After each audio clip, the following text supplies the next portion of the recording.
अस्सलाम वालेकुम स्टूडेंट्स। तो आज हम पढ़ने वाले next lecture which is 5 kingdom classification system. तो आइए देखते हैं, ये हमारे पास 5 किंगडम क्लासिफिकेशन सिस्टम मौजूद है। 5 किंगडम कौन से हैं?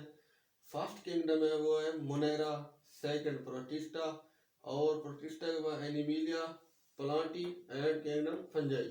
तो इन 5 किंगडम को आज हम डिटेल से पढ़ने वाले हैं। देखिए 1937 में एक साइंटिस्ट जिसका नाम था ई चैटन, उसने 2 टर्म्स यूज की। आइए देखते हैं वो टर्म कौन सी थी, प्रोकैरियोटिक एंड यूकैरियोटिक। तो प्रोकैरियोटिक हमारे पास बैक्टीरिया है एंड यूकैरियोटिक में animals, plants, fungi and protista शामिल है। तो प्रोकैरियोटिक वो जानदार होते हैं जिनमें डेफिनेट न्यूक्लियस नहीं होता, वाज़ेह न्यूक्लियस नहीं होता, उनको हम प्रोकैरियोट कहते हैं। तो बैक्टीरिया ये हमारे पास प्रोकैरियोट है, यानी कि इसमें क्लियर न्यूक्लियस नहीं होता। इसी तरह यूकैरियोट में जो जानदार शामिल हैं उनमें वाज़ेह तौर पर न्यूक्लियस पाया जाता है। इसके बाद नेक्स्ट 1967 में एक साइंटिस्ट रॉबर्ट विटेकर आया जिसने 5 किंगडम क्लासिफिकेशन सिस्टम को मुतारफ किया। यानी कि ये 5 किंगडम क्लासिफिकेशन सिस्टम किसने पेश किया? रॉबर्ट विटेकर ने। तो आइए आप देखते हैं कि ये जो 5 किंगडम क्लासिफिकेशन सिस्टम है किस बेस्ड पे बनाया गया, क्या इसकी बुनियाद थी। यानी कि first is cellular organisation, second is mode of nutrition. Cellular organisation से मुराद यानी कि आया वो यूनिसेलुलर है, मल्टीसेलुलर है, यानी कि सेल की क्या तरतीब है। नेक्स्ट फैक्टर है जी मोड ऑफ न्यूट्रिशन, यानी कि उनके खाने का अंदाज कौन सा है, वो किस तरह खाते हैं, इंजेस्ट करते हैं, एब्जॉर्ब करते हैं, किस तरह यानी कि वो खाना खाते हैं। नेक्स्ट जी 1988 में एक साइंटिस्ट मार्गोलस शिवार्ट्ज ने उसमें मॉडिफिकेशन की, यानी कि जो 5 किंगडम था उसमें थोड़ी तब्दीलियां लाई, उसको मॉडिफाइड किया। Cellular organisation is due to genetic, यानी कि वो कहता है कि जो सेल की तरतीब है, यानी कि जो यूनिसेलुलर है या कोई मल्टीसेलुलर जानदार है, तो उसमें वो सेल की जो तरतीब है वो उसमें जेनेटिक की वजह है, यानी कि जीनियाती तौर पर है, विरासती तौर पर जो उसमें करेक्टर मौजूद है। देखिए इस स्ट्रक्चर पे थोड़ा गौर करें। वो कहते हैं कि जी सबसे पहले इस दुनिया में मुनैरा है, यानी कि प्रोकैरियोट्स है। तो मुनैरा से जो जानदार मजीद निकले वो प्रोटिस्टा थे। प्रोटिस्टा में यूनिसेलुलर ऑर्गेनिज्म आ जाते हैं मोस्टली। तो इस प्रोटिस्टा से एनिमल पैदा हुए, फंजाई पैदा हुए और इसी तरह प्लांटी पैदा हुए। यानी कि मुनैरा से प्रोटिस्टा पैदा हुए और प्रोटिस्टा से ये 3 टाइप के जानदार पैदा हुए। इस तरह जानदारों का एवोल्यूशन है। तो आइए अब हम इन 5 किंगडम को बारी बारी पढ़ते हैं। तो फर्स्ट किंगडम है जी किंगडम मुनैरा। आइए देखते हैं अब मुनैरा में कौन से जानदार शामिल हैं और वो किस टाइप के हैं। किंगडम मुनैरा इंक्लूड द प्रोकैरियोट्स, यानी कि इसमें प्रोकैरियोट्स जानदार शामिल हैं। प्रोकैरियोट्स कौन से होते हैं? जिनमें वाज़ेह तौर पर न्यूक्लियस मौजूद नहीं होता। जिस तरह ये बैक्टीरियल सेल हमारे पास एक प्रोकैरियोट है, इसमें वाज़ेह तौर पर न्यूक्लियस मौजूद नहीं होता। मोनेरियन और यूनिसेलुलर, यानी कि मुनैरा में जो ऑर्गेनिज्म है वो यूनिसेलुलर है। यूनि का मतलब होता है एक, सेलुलर सेल, यानी कि ऐसे जानदार जो एक सेल पर मुश्तमिल हों उनको हम यूनिसेलुलर कहते हैं। इसी तरह ये बैक्टीरिया एंड सायानोबैक्टीरिया ये यूनिसेलुलर जानदार है। अच्छा, किंगडम मुनैरा में जो जानदार शामिल है वो चेन की शक्ल में पाए जाते हैं, क्लस्टर की फॉर्म में भी हो सकते हैं, और इसी तरह कभी कभार वो कॉलोनी बनाकर भी रहते हैं। अब ये चेन किस तरह बनती है? यानी कि इसमें बहुत सारे सेल स्ट्रेट आपस में जुड़ जाते हैं तो एक लंबी चेन बना देते हैं। और इसी तरह क्लस्टर, क्लस्टर का मतलब होता है गुच्छा। अब देखें इसमें बहुत सारे सेल मौजूद हैं, बहुत सारे यानी कि ऑर्गेनिज्म मौजूद हैं, तो उन्होंने एक गुच्छा बना लिया, जिस तरह एक ग्रेप्स का गुच्छा होता है, यानी कि अंगूरों का जिस तरह गुच्छा होता है। और इसी तरह कॉलोनी बनाकर रहते हैं, यानी कि बहुत सारे सेल मिल जाते हैं तो एक गिरोह बना लेते हैं, एक कॉलोनी बना लेते हैं, यानी कि एक कॉलोनियल शक्ल में भी ये जानदार हमको मिलते हैं। सेकंड किंगडम जो है हमारे पास वो है प्रोटिस्टा। आइए देखते हैं किंगडम प्रोटिस्टा में कौन से जानदार शामिल हैं। किंगडम प्रोटिस्टा में जो जानदार शामिल हैं उनको हम यूकैरियोट्स कहते हैं। यू का मतलब है true and karyotes mean nucleus, यानी कि जिनमें वाज़ेह तौर पर न्यूक्लियस पाया जाए, डेफिनेट न्यूक्लियस पाया जाए, उनको हम यूकैरियोट्स कहते हैं। और ये यूकैरियोट सिंपल मल्टी सेलुलर होते हैं, यानी कि सादा मल्टी सेलुलर होते हैं, इनमें कोई खास ऑर्गन सिस्टम मौजूद नहीं होता। तो इस किंगडम प्रोटिस्टा की 3 टाइप के ऑर्गेनिज्म में डिवीजन हुई है। तो जो फर्स्ट टाइप के ऑर्गेनिज्म है उनको हम एल्गी कहते हैं, सेकंड प्रोटोजुआन दोनों में शामिल है। थर्ड टाइप जो ऑर्गेनिज्म है यानी कि वो सम फंजाई लाइक है, यानी कि किंगडम प्रोटिस्टा में ये 3 टाइप का ऑर्गेनिज्म शामिल है। जो फर्स्ट टाइप है इनमें एलजी शामिल है, दूसरे इस तरह इसमें प्रोटोजुआन शामिल है, और थर्ड टाइप की जो ऑर्गेनिज्म है उनमें कुछ फंजाई लाइक ऑर्गेनिज्म मौजूद है। तो फर्स्ट जो है एलजी यूकैरियोट है। तो अब ये बात आपने याद रखनी है, ये प्रोकैरियोट्स नहीं है। और इसी तरह ये एलजी मल्टी सेलुलर है, यानी कि एक से ज्यादा सेल पर ये मुश्तमिल होती हैं, वन सेल्ड ये नहीं होती, यानी कि सिंपल मल्टी सेलुलर में एम्ब्रियो नहीं बनता, एम्ब्रियो की फॉर्मेशन नहीं होती। एलजी बाज़ औक़ात कॉलोनी की शक्ल में भी पाई जाती है।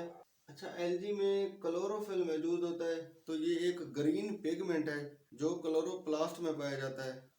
तो इस ग्रीन पिगमेंट क्लोरोफिल की वजह से कहते हैं कि जी ये रिजेंबल टू प्लांट्स, यानी कि इनकी मुशाबहत थोड़ा प्लांट से हो जाती है, क्योंकि इनमें क्लोरोफिल मौजूद है।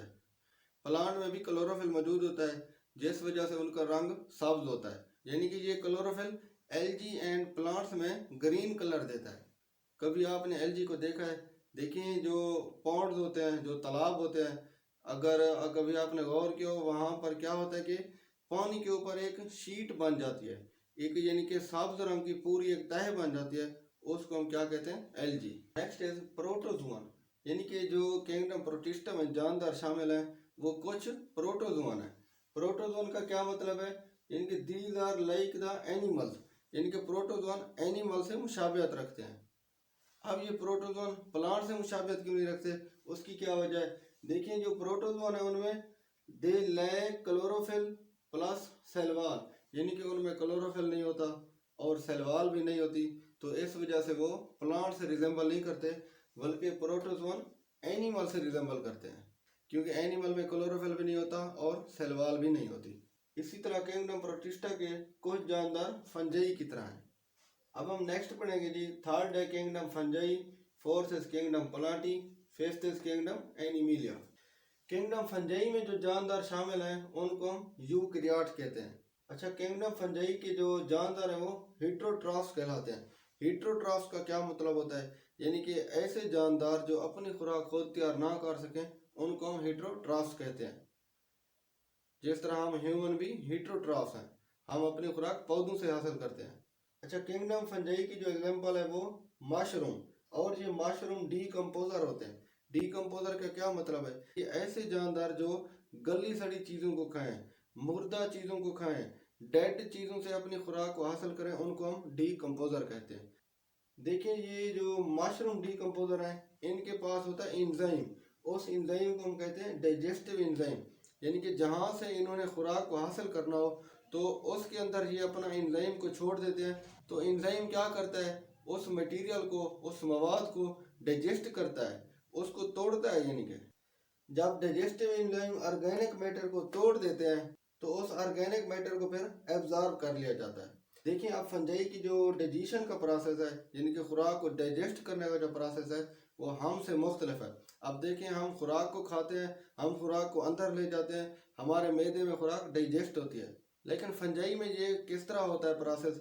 फंजाई क्या करती है? इंजाइम छोड़ देती है, किसके ऊपर?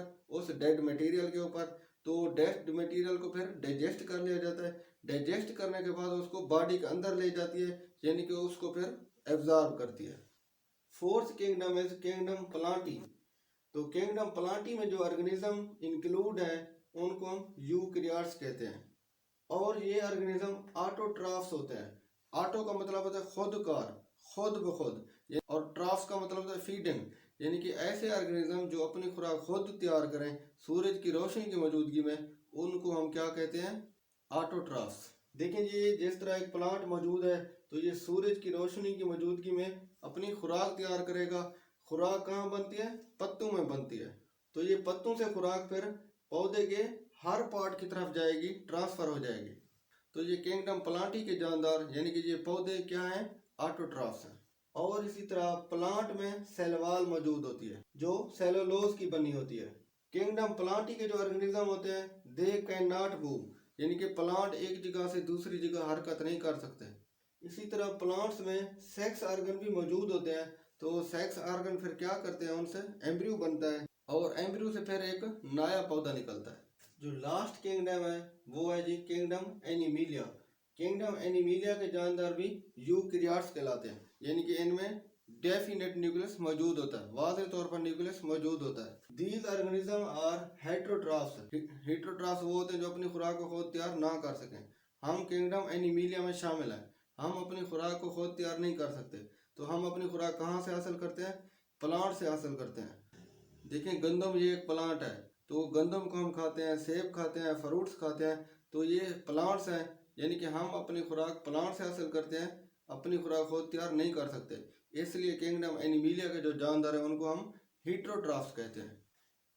एनिमल जो है ना, ये ऑर्गेनिज्म कैन मूव, यानी कि एनिमल देखें एक जगह से दूसरी जगह हरकत कर सकते हैं, लेकिन जो किंगडम प्लांटी के जो जानदार थे, यानी कि प्लांट एक जगह से दूसरी जगह हरकत नहीं कर सकते थे।